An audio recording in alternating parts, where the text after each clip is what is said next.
ਜਦੋਂ ਗੱਲ ਆਸਟ੍ਰੇਲੀਆ ਦੀ ਆਂਦੀ ਹੈ ਸਟੂਡੈਂਟਸ ਦੇ ਜ਼ਿਆਦਾ ਸਵਾਲ ਜੀਟੀ ਨੂੰ ਲੈ ਕੇ ਰਹਿੰਦੇ ਨੇ ਕਿ ਸਾਡੀ ਜੀਟੀ ਕਲੀਅਰ ਹੋਣ ਨੂੰ ਬਹੁਤ ਟਾਈਮ ਲੱਗ ਰਿਹਾ, ਕਿੰਨੀ ਵੇਟ ਕਰੀਏ। ਪਰ ਇੱਕ ਸਵਾਲ ਹੋਰ ਵੀ ਬਹੁਤ ਜ਼ਿਆਦਾ ਜ਼ਰੂਰੀ ਹੈ ਕਿ ਜੇਕਰ ਜੀਟੀ ਕਲੀਅਰ ਹੋ ਜਾਏ ਤਾਂ ਪੱਕਾ ਮੰਨ ਲਿਆ ਜਾਏ ਕਿ ਆਸਟ੍ਰੇਲੀਆ ਦਾ ਵੀਜ਼ਾ ਲੱਗੇਗਾ, ਜਾਂ ਫਿਰ ਜੀਟੀ ਕਲੀਅਰ ਹੋਣ ਤੋਂ ਬਾਅਦ ਵੀ ਬਹੁਤ ਸਾਰੀਆਂ ਗੱਲਾਂ ਦਾ ਧਿਆਨ ਤੁਹਾਨੂੰ ਜ਼ਰੂਰ ਰੱਖਣਾ ਚਾਹੀਦਾ ਹੈ। ਸੋ ਅੱਜ ਦੀ ਇਸ ਵੀਡੀਓ ਵਿੱਚ ਬਹੁਤ ਕੁਝ ਅਜਿਹੀਆਂ ਗੱਲਾਂ ਖਾਸ ਰਹਿਣ ਵਾਲੀਆਂ ਨੇ ਜਿਸ ਦਾ ਜ਼ਿਆਦਾਤਰ ਸਟੂਡੈਂਟਸ ਨੂੰ ਪਤਾ ਹੀ ਨਹੀਂ ਹੁੰਦਾ ਤੇ ਸਵਾਲ ਬਹੁਤ ਸਾਰੇ ਹੁੰਦੇ ਨੇ। ਬਹੁਤ ਬਹੁਤ ਸਵਾਗਤ ਹੈ ਤੁਹਾਡਾ ਸਾਰਿਆਂ ਦਾ। ਮੈਂ ਹਾਂ ਹਰਜੋਤ ਕੌਰ ਤੇ ਅੱਜ ਆਸਟ੍ਰੇਲੀਆ ਨੂੰ ਲੈ ਕੇ ਸਾਰੀ ਖਾਸ ਇਨਫੋਰਮੇਸ਼ਨ ਤੁਹਾਡੇ ਨਾਲ ਸਾਂਝੀ ਕਰਨ ਜਾ ਰਹੇ ਨੇ ਫਰੰਟੀਅਰ ਇਮੀਗ੍ਰੇਸ਼ਨ ਤੋਂ ਅਬਰਾਡ ਐਜੂਕੇਸ਼ਨ ਐਡਵਾਈਜ਼ਰ ਕੀਰਤੀ ਜੈਨ ਸਾਡੇ ਨਾਲ ਨੇ। ਬਹੁਤ ਬਹੁਤ ਸਵਾਗਤ ਹੈ ਕੀਰਤੀ। ਸਤਿ ਸ਼੍ਰੀ ਅਕਾਲ। ਸਤਿ ਸ਼੍ਰੀ ਅਕਾਲ ਜੀ।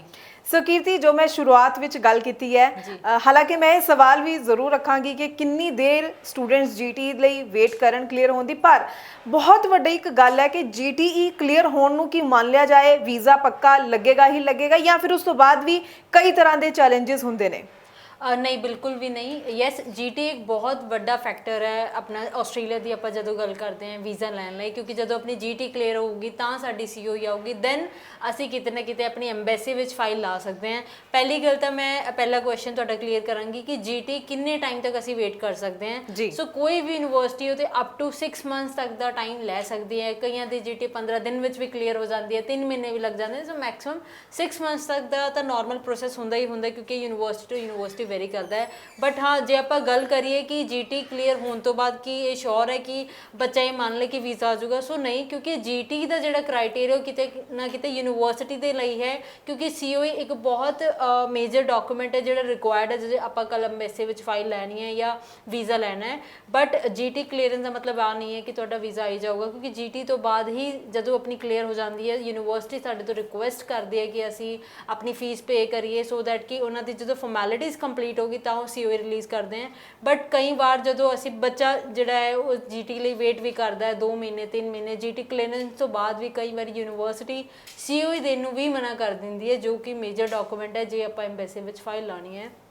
ਕਿਉਂਕਿ ਜੀਟੀ ਦੀ ਜਿਹੜੀ ਰਿਕੁਆਇਰਮੈਂਟਸ ਰਹਿੰਦੀ ਹੈ ਉਹ college to college, university to university vary ਕਰਦੀ ਹੈ। ਬਟ ਕਈ ਵਾਰ ਬੱਚੇ ਦੇ ਜਿਹੜੇ ਬੈਂਡ ਹੁੰਦੇ ਆ ਇੱਕ ਮੋਡਿਊਲ 'ਚ ਘੱਟ ਹੁੰਦੇ ਆ, ਸੋ ਕਈ ਵਾਰੀ ਜੀਟੀ ਆਪਣੀ ਕਲੀਅਰ ਹੋ ਜਾਂਦੀ ਹੈ, ਬਟ ਸੀਓਈ ਲਈ ਯੂਨੀਵਰਸਿਟੀ ਕਈ ਵਾਰ ਐਲੀਜੀਬਲ ਨਹੀਂ ਕਰਦੀ।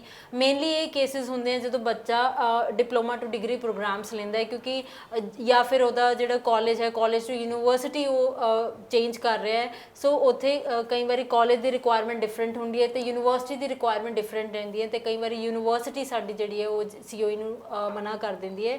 ਸੋ ਇਨ ਸ਼ਾਰਟ, ਜੀਟੀ ਕਲੀਅਰੈਂਸ ਦਾ ਮਤਲਬ ਇਹ ਨਹੀਂ ਹੈ ਕਿ ਤੁਹਾਡਾ ਵੀਜ਼ਾ ਆ ਜਾਊਗਾ, ਕਿਉਂਕਿ ਜਦੋਂ ਕੱਲ੍ਹ ਐਮਬੈਸੀ ਨੇ ਵੀਜ਼ਾ ਦੇਣਾ ਹੈ ਜਾਂ ਯੂਨੀਵਰਸਿਟੀ ਨੇ ਤੁਹਾਨੂੰ ਸੀਓਈ ਦੇਣੀ ਹੈ, ਤੇ ਦੋਨਾਂ ਦੀ ਜਿਹੜੀ ਰਿਕੁਆਇਰਮੈਂਟਸ ਹੈ ਉਹ ਡਿਫਰੈਂਟ ਹੈ ਤੇ ਉਹ ਪੂਰੀ ਕਰਨਾ ਵੀ ਜ਼ਰੂਰੀ ਹੈ। ਸੋ ਮੇਕ ਸ਼ੋਰ ਜਿਹੜੀ ਵੀ ਡਾਕੂਮੈਂਟ ਤੁਸੀਂ ਲਾ ਰਹੇ ਹੋ, ਭਾਵੇਂ ਫਾਈਨੈਂਸ਼ੀਅਲ ਹੋ ਗਏ, ਤੁਹਾਡੇ ਐਕੈਡੈਮਿਕਸ ਹੋ ਗਏ, ਆਇਲਸ ਜਾਂ ਪੀਟੀ ਦਾ ਸਕੋਰ ਕਾਰਡ ਹੋ ਗਿਆ, ਤੇ ਹੋਰ ਵੀ ਜਿਹੜੀ ਸਪੋਰਟਿੰਗ ਡਾਕੂਮੈਂਟਸ ਹੈ ਉਹ ਪ੍ਰੋਪਰਲੀ ਜੈਨੂਇਨ ਹੋਣ। ਕੋਈ ਵੀ ਬੋਗਸ ਡਾਕੂਮੈਂਟ ਤੁਹਾਡਾ ਨਹੀਂ ਹੋਣਾ ਚਾਹੀਦਾ ਹੈ। ਤੇ ਜਿਹੜੇ ਸਾਡੇ ਫੰਡਸ ਹੈ ਜਿਹੜੇ ਅਸੀਂ ਸ਼ੋਅ ਕਰਦੇ ਹਾਂ ਲਿਵਿੰਗ ਐਕਸਪੈਂਸ ਲਈ, ਸੋ ਉਹ ਪ੍ਰੋਪਰਲੀ ਰਿਕੁਆਇਰਡ ਜਿੰਨੇ ਰਹਿੰਦੇ ਉਹਦੇ ਅਕੋਰਡਿੰਗ ਜੇ ਤੁਸੀਂ ਸ਼ੋਅ ਕਰਦੇ ਹੋ। ਸੋ ਇਹ ਬਹੁਤ ਸਾਰੀ ਚੀਜ਼ਾਂ ਨੇ ਜਿਹੜੀ ਮੈਟਰ ਕਰਦੀਆਂ ਕੱਲ ਵੀਜ਼ਾ ਲੈਣ ਲਈ। ਜੀ ਜੀ ਬਿਲਕੁਲ। ਸੋ ਜ਼ਰੂਰ ਸਟੂਡੈਂਟਸ ਨੂੰ ਨਾ ਸਾਰੀ ਗੱਲਾਂ ਦਾ ਹੀ ਧਿਆਨ ਜ਼ਰੂਰ ਰੱਖਣਾ ਚਾਹੀਦਾ। ਸੋ ਕੀਰਤੀ, ਇੱਥੇ ਮੈਂ ਜ਼ਰੂਰ ਗੱਲ ਕਰਨਾ ਚਾਹੂੰਗੀ ਕਿ ਜਿਵੇਂ ਅਸੀਂ ਦੇਖ ਰਹੇ ਹਾਂ ਕਿ ਕੁਝ ਸਟੂਡੈਂਟਸ ਨੂੰ ਕਾਲਸ ਵੀ, ਇੰਟਰਵਿਊ ਕਾਲਸ ਵੀ ਆ ਰਹੀਆਂ ਨੇ ਵੈਰੀਫਿਕੇਸ਼ਨ ਪੁਆਇੰਟ ਆਫ ਵਿਊ ਤੋਂ, ਹਾਲਾਂਕਿ ਕੁਝ ਸੈਕਿੰਡਸ ਦੀ ਕਾਲ ਕਹੀ ਜਾ ਰਹੀ ਹੈ, ਪਰ ਇੱਥੇ ਸਟੂਡੈਂਟਸ ਨੂੰ ਕਿਹੜੀ ਗੱਲਾਂ ਦਾ ਧਿਆਨ ਜ਼ਰੂਰ ਰੱਖਣਾ ਚਾਹੀਦਾ ਔਰ ਕਿਸ ਤਰ੍ਹਾਂ ਦੀ ਤਿਆਰੀ, ਕਿਸ ਤਰ੍ਹਾਂ ਦੇ ਅਵੇਅਰ ਉਹਨਾਂ ਨੂੰ ਹੋਣਾ ਚਾਹੀਦਾ ਹੈ, ਕਿਹੜੀ ਕਿਹੜੀ ਗੱਲਾਂ ਦਾ ਉਹਨਾਂ ਨੂੰ ਪਤਾ ਹੋਣਾ ਚਾਹੀਦਾ ਤਾਂ ਕਿ ਜੇਕਰ ਉਹਨਾਂ ਨੂੰ ਵੀ ਕਾਲ ਆਉਂਦੀ ਹੈ ਕਿਸੇ ਤਰ੍ਹਾਂ ਨਾਲ ਵੈਰੀਫਿਕੇਸ਼ਨ ਦੇ ਲਈ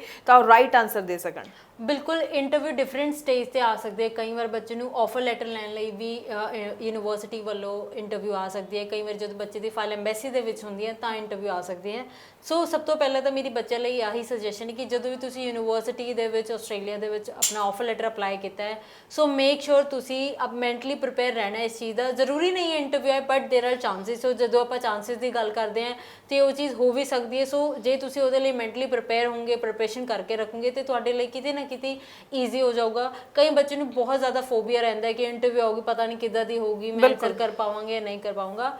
ਬਟ ਜੇ ਤੁਹਾਨੂੰ ਜਿਹੜੇ ਵੀ ਯੂਨੀਵਰਸਿਟੀ ਦੇ ਵਿੱਚ ਤੁਸੀਂ ਅਪਲਾਈ ਕੀਤਾ ਹੈ ਉਹਦੇ ਕੋਰਸ ਬਾਰੇ, ਯੂਨੀਵਰਸਿਟੀ ਬਾਰੇ, ਉਹਨਾਂ ਦੇ ਬੈਕਗ੍ਰਾਉਂਡ ਬਾਰੇ, ਆਪਣੇ ਬਾਰੇ, ਫਾਈਨੈਂਸ਼ੀਅਲ ਆਪਣਾ ਜਿਹੜਾ ਫੈਮਿਲੀ ਬੈਕਗ੍ਰਾਉਂਡ ਹੈ ਉਹਨਾਂ ਬਾਰੇ ਪ੍ਰੋਪਰਲੀ ਨੌਲੇਜ ਹੈਗੀ ਹੈ ਤਾਂ ਇੰਟਰਵਿਊ ਦੇਣਾ ਤੁਹਾਡੇ ਲਈ ਕੋਈ ਵੀ ਵੱਡੀ ਗੱਲ ਨਹੀਂ ਹੋਗੀ। ਤੇ ਕਈ ਵਾਰੀ ਸਾਨੂੰ ਨੌਲੇਜ ਸਾਰੇ ਕੁਝ ਹੁੰਦੀ ਹੈ ਬਟ ਆਪਣਾ ਜਿਹੜਾ ਸੈਲਫ ਕੌਨਫੀਡੈਂਸ ਹੁੰਦਾ ਉਹ ਬਹੁਤ ਡਾਊਨ ਹੁੰਦਾ ਹੈ, ਜਿਹਦੇ ਕਰਕੇ ਵੀ ਆਪਣੀ ਜਿਹੜੀ ਇੰਟਰਵਿਊ ਰਿਜੈਕਟ ਹੋ ਜਾਂਦੀ ਹੈ। ਸੋ ਮੇਕ ਸ਼ੋਰ ਜਦੋਂ ਵੀ ਤੁਹਾਨੂੰ ਤੁਸੀਂ ਅਪਲਾਈ ਕਰ ਚੁੱਕੇ ਹੋ ਜਾਂ ਕਰਨ ਵਾਲੇ ਵੀ ਹੋ ਤੇ ਪ੍ਰਿਪੇਅਰ ਕਰ ਰਹੇ ਹੋ ਕਿ ਕਿਸੇ ਵੀ ਕਾਰਨ ਕਰਕੇ, ਸਾਡੇ ਕਾਰਨ ਕਰਕੇ ਤੁਹਾਡਾ ਜਿਹੜੀ GT ਹੈ ਜਾਂ ਆਪਾਂ ਆਫਰ ਲੈਟਰ ਕਹਿ ਲਈਏ, ਐਮਬੈਸੀ ਦੇ ਪ੍ਰੋਸੈਸ ਲਈ ਤੁਸੀਂ ਕੀਤਾ ਉਹ ਰਿਜੈਕਟ ਨਾ ਹੋਣ।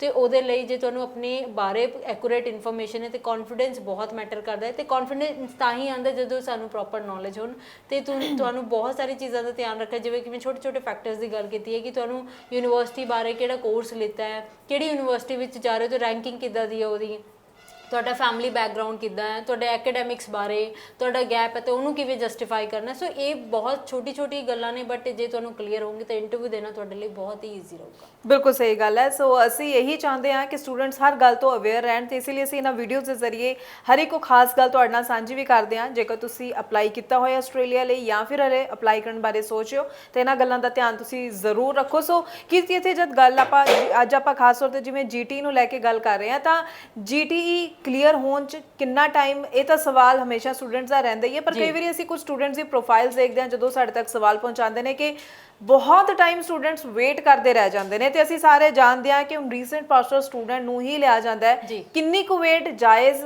ਉਹ ਟਾਈਮ ਵੇਟ ਕਰਨ ਤਾਂ ਕਿ ਇਹ ਨਾ ਹੋਵੇ ਕਿ ਉਹਨਾਂ ਦੀ ਪ੍ਰੋਫਾਈਲ ਬਾਅਦ ਚ ਐਲੀਜੀਬਲ ਹੀ ਨਾ ਰਹੇ ਅਪਲਾਈ ਕਰਨ ਲਈ।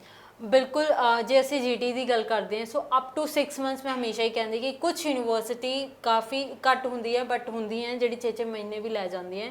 ਕਈ ਵਾਰੀ ਯੂਨੀਵਰਸਿਟੀ 10 ਦਿਨ ਵਿੱਚ ਵੀ ਕਲੀਅਰ ਕਰ ਦਿੰਦੀ ਹੈ। ਬਟ ਮੇਰੇ ਕੋਲ ਹੁਣੇ ਇੱਦਾਂ ਹੀ ਇੱਕ ਰੀਸੈਂਟ ਕੇਸ ਆਇਆ ਜਿਹਦੇ ਵਿੱਚ ਬੱਚਾ 22 ਪਾਸ ਆਊਟ ਸੀਗਾ ਤੇ ਉਹਨੇ ਆਲਰੇਡੀ ਕਿਸੇ ਏਜੰਟ ਤੋਂ ਆਪਣਾ ਕੇਸ ਅਪਲਾਈ ਕੀਤਾ ਹੋਇਆ ਸੀਗਾ ਤੇ ਉਹਦੀ GT ਨੂੰ 1 ਸਾਲ ਹੋ ਗਿਆ ਸੀਗਾ ਕਿ ਬੱਚਾ ਵੇਟ ਕਰ ਰਿਹਾ ਹੈ। ਪਹਿਲੇ ਤਾਂ ਇੱਥੇ ਮੈਂ ਐਪਰੀਸ਼ੀਏਟ ਕਰਾਂਗੀ ਬੱਚੇ ਦੇ ਪੇਸ਼ੈਂਸ ਦੀ, ਕਿਉਂਕਿ ਅੱਜ ਕੱਲ੍ਹ ਬੱਚੇ ਪਹਿਲੀ ਗੱਲ ਤਾਂ ਪੇਸ਼ੈਂਸ ਹੀ ਨਹੀਂ ਰੱਖਦੇ ਹੈਗੇ ਤੇ ਉਹਨਾਂ ਨੂੰ ਰਹਿੰਦਾ ਕਿ 1 ਮਹੀਨਾ ਹੋ ਗਿਆ, 2 ਮਹੀਨਾ ਹੋ ਗਿਆ, ਕਦੇ ਇੱਥੋਂ ਕੇਸ ਵਿਡਰੋ ਕਰਾਉਂਦੇ, ਕਦੇ ਦੂਜੀ ਜਗ੍ਹਾ ਵਿਡਰੋ ਕਰਾਉਂਦੇ, ਜਿਹਦੇ ਕਰਕੇ ਉਹ ਕਈ ਵਾਰੀ ਇਹਨਾਂ ਗੱਲਾਂ ਵਿੱਚ ਵੀ ਆਪਣਾ ਕੇਸ ਖਰਾਬ ਕਰ ਲੈਂਦੇ ਆ। ਬਟ ਉਸ ਬੱਚੇ ਨੇ 1 ਸਾਲ ਇੱਕ ਏਜੰਟ ਕੋਲ ਵੇਟ ਕੀਤੀ ਤੇ ਵੇਟ ਕਰਨ ਤੋਂ ਬਾਅਦ ਵੀ ਉਹਦੇ ਕੋਲ ਰਿਵਰਟ ਇਹ ਆਇਆ ਕਿ ਉਹਦੀ GT ਜਿਹੜੀ ਉਹ ਰਿਜੈਕਟ ਹੋ ਗਈ ਹੈ। ਤੇ ਇੱਥੇ ਬਹੁਤ ਸਾਰੇ ਫੈਕਟਰਸ ਮੈਟਰ ਕਰਦੇ ਆ ਕਿ ਐਕਚੁਅਲ ਵਿੱਚ ਜੇ ਯੂਨੀਵਰਸਿਟੀ ਨੇ ਇੰਨਾ, ਪਹਿਲੀ ਗੱਲ ਤਾਂ ਯੂਨੀਵਰਸਿਟੀ ਸਾਲ ਨਹੀਂ ਲੈਂਦੀ ਹੈ, 6 ਮੰਥਸ ਤੱਕ ਆਪਾਂ ਕਹਿ ਸਕਦੇ ਕਿ ਯੂਨੀਵਰਸਿਟੀ ਟਾਈਮ ਲੈ ਲੈਂਦੀ ਹੈ। ਬਟ ਜੇ ਚਲੋ ਯੂਨੀਵਰਸਿਟੀ ਨੇ ਉਹਦਾ ਸਾਲ ਲੈ ਵੀ ਲਿੱਤਾ ਤੇ ਆਫਕੋਰਸ ਕਿਸੇ ਪ੍ਰੋਸੈਸ ਕਰਕੇ ਲਿੱਤਾ ਹੋਣਾ ਬਟ ਐਟ ਦੈਨ ਰਿਜੈਕਸ਼ਨ ਉਹ ਐਕਸੈਪਟੇਬਲ ਨਹੀਂ ਹੈ। ਬਟ ਇੱਥੇ 2 ਗਲਤੀਆਂ ਨੇ। ਹੋ ਸਕਦਾ ਹੈ ਜਿਹੜੇ ਏਜੰਟ ਕੋਲ ਉਹਨੇ ਫਾਈਲ ਲਾਈ ਹੈ ਉਹ ਐਕਸਪਰਟੀਜ਼ ਨਹੀਂ ਸੀਗਾ ਜਾਂ ਉਹਦੇ ਡਾਇਰੈਕਟ ਟਾਈਪਸ ਨਹੀਂ ਹੋਣਗੇ, ਜਾਂ ਹੋ ਸਕਦਾ ਹੈ ਕਿ ਬੱਚੇ ਨੂੰ ਉਹਨੇ ਕਲੀਅਰ ਪਿਕਚਰ ਹੀ ਨਹੀਂ ਦਿਖਾਈ ਜਿਹਦੇ ਕਰਕੇ 1 ਸਾਲ ਬਾਅਦ ਬੱਚੇ ਨੂੰ ਕਹਿੰਦਾ ਕਿ ਤੇਰਾ ਜਿਹੜੀ GT ਹੈ ਉਹ ਕਲੀਅਰ ਨਹੀਂ ਹੋਈ ਹੈ। ਸੋ ਬਟ ਇੱਥੇ ਬੱਚੇ ਦੀ ਗਲਤੀ ਕਿੱਥੇ ਸੀਗੀ ਕਿ ਉਹਨੇ ਇੱਕੋ ਜਗ੍ਹਾ ਅਪਲਾਈ ਕੀਤਾ ਹੋਇਆ ਸੀਗਾ, ਕੋਈ ਬੈਕਅਪ ਆਪਸ਼ਨ ਨਹੀਂ ਲਿੱਤਾ। ਸੋ ਜਦੋਂ ਵੀ ਮੈਂ ਤੁਹਾਨੂੰ ਸੁਜੈਸਟ ਕਰਦੀ ਹਾਂ ਕੋਈ ਵੀ ਚੀਜ਼ ਤੇ ਹਮੇਸ਼ਾ ਹੀ ਕਹਿੰਦੀ ਕਿ ਐਟਲੀਸਟ 3 ਤੋਂ 4 ਆਪਸ਼ਨ ਲੈ ਕੇ ਚੱਲਣਾ ਬਹੁਤ ਹੀ ਜ਼ਿਆਦਾ ਜ਼ਰੂਰੀ ਹੈ, ਕਿਉਂਕਿ ਸਾਨੂੰ ਸ਼ੋਰ ਨਹੀਂ ਹੈਗਾ ਕਿ ਕੱਲ ਜੇ ਆਪਾਂ GT ਅਪਲਾਈ ਕੀਤੀ ਹੈ ਤਾਂ ਉਹ ਕਲੀਅਰ ਹੋਊਗੀ ਨਹੀਂ ਹੋਊਗੀ। ਯੈਸ ਅਸੀਂ ਐਲੀਜੀਬਲ ਹੈ ਤਾਂ ਹੀ ਅਪਲਾਈ ਕਰਦੇ ਆ ਬਟ ਇਹ ਚੀਜ਼ ਵੀ ਧਿਆਨ ਰੱਖੋ ਕਿ ਨੰਬਰ ਆਫ ਐਪਲੀਕੇਸ਼ਨ ਬਹੁਤ ਜ਼ਿਆਦਾ ਹੁੰਦੇ ਹੈ ਤੇ ਫਸਟ ਕਮ ਫਸਟ ਸਰਵ ਵਾਲੀ ਗੱਲ ਹੈ। ਕਈ ਵਾਰੀ ਐਲੀਜੀਬਲ ਹੋ ਕੇ ਵੀ ਸਾਡੀ ਜਿਹੜੀ GT ਉਹ ਕਲੀਅਰ ਨਹੀਂ ਹੁੰਦੀ। ਬਟ ਜੇ ਤੁਸੀਂ 3 ਤੋਂ 4 ਜਗ੍ਹਾ ਅਪਲਾਈ ਕੀਤਾ ਹੋਏਗਾ, ਇੱਕ ਜਗ੍ਹਾ ਰਿਜੈਕਟ ਵੀ ਹੋ ਗਏ ਜਾਂ 2 ਜਗ੍ਹਾ ਰਿਜੈਕਟ ਹੋ ਗਏ ਤੇ ਐਟਲੀਸਟ ਤਾਂ ਵੀ ਤੁਹਾਡੇ ਕੋਲ ਕਿਤੇ ਨਾ ਕਿਤੇ 1 ਜਾਂ 2 ਬੈਕਅਪ ਆਪਸ਼ਨ ਹੈ। ਤੇ ਸਭ ਤੋਂ ਵੱਡੀ ਗੱਲ ਇੱਥੇ ਆਉਂਦੀ ਹੈ ਕਿ ਜਿਵੇਂ ਮੈਂ ਤੁਹਾਨੂੰ ਇੱਕ ਐਗਜ਼ਾਮਪਲ ਦੱਸੀ ਕਿ ਬੱਚਾ 22 ਪਾਸ ਆਊਟ ਸੀਗਾ ਤੇ ਆਪਾਂ ਹੁਣ ਆਸਟ੍ਰੇਲੀਆ ਦੇ ਜਿਹੜੇ ਨਿਊ ਰੂਲਸ ਚੇਂਜ ਹੋਏ ਹੈ ਤੇ ਹੁਣ ਅੱਗੇ 23 ਪਾਸ ਆਊਟ ਸਟੂਡੈਂਟਸ ਨੂੰ ਹੀ ਐਂਟਰਟੇਨ ਕੀਤਾ ਜਾਏਗਾ। 22 ਲਈ ਵੈਸੇ ਵੀ ਜਿਹੜਾ ਆਪਣਾ ਨਵੰਬਰ ਇਨਟੇਕ ਹੈ ਉਹ ਲਾਸਟ ਇਨਟੇਕ ਹੈ ਤੇ ਉਸ ਬੱਚੇ ਦੇ ਕੇਸ 'ਚ ਮੈਂ ਗੱਲ ਕਰਾਂ ਤੇ ਸਿਰਫ ਉਹਦੇ ਕੋਲ ਹੁਣ ਜਿਹੜੀ ਉਮੀਦ ਰਹਿ ਗਈ ਹੈ ਉਹ ਸਿਰਫ ਨਵੰਬਰ ਇਨਟੇਕ ਦੇ ਵਿੱਚ ਰਹਿ ਗਈ ਹੈ ਤੇ ਹੁਣ ਉਹ ਸਾਲ ਦਾ ਵੇਸਟ ਕਰ ਚੁੱਕਿਆ। ਜੇ ਹੁਣ ਨਈ ਜਗ੍ਹਾ ਅਪਲਾਈ ਕਰੂਗਾ 1-1.5 ਮਹੀਨਾ ਆਫਰ ਲੈਟਰ ਆਉਣ ਨੂੰ ਵੀ ਲੱਗੂਗਾ ਤੇ ਬਹੁਤ ਸਾਰੀ ਚੀਜ਼ਾਂ ਨੇ। ਜੇ ਉਹਦਾ ਨਵੰਬਰ ਵਿੱਚ ਨਹੀਂ ਹੋਇਆ ਤੇ ਉਹਦਾ ਆਸਟ੍ਰੇਲੀਆ ਜਾਣ ਦਾ ਸੁਪਨਾ ਹੋ ਸਕਦਾ ਹੈ ਪੂਰਾ ਨਾ ਹੋਣ, ਉਹਨੂੰ ਗ੍ਰੈਜੂਏਸ਼ਨ ਕਰਨੀ ਪੈਣੀ, ਉਸ ਤੋਂ ਬਾਅਦ ਕਿਤੇ ਜਾ ਕੇ ਉਹ ਦੁਬਾਰਾ ਅਪਲਾਈ ਕਰ ਸਕਦਾ ਹੈ ਤੇ ਹੋ ਸਕਦਾ ਉਸ ਟਾਈਮ ਆਸਟ੍ਰੇਲੀਆ ਨਏ ਰੂਲ ਕੱਢਦੇ ਤੇ ਉਹ ਵੀ ਸ਼ਾਇਦ ਪੋਸੀਬਲ ਨਾ ਹੋਣ।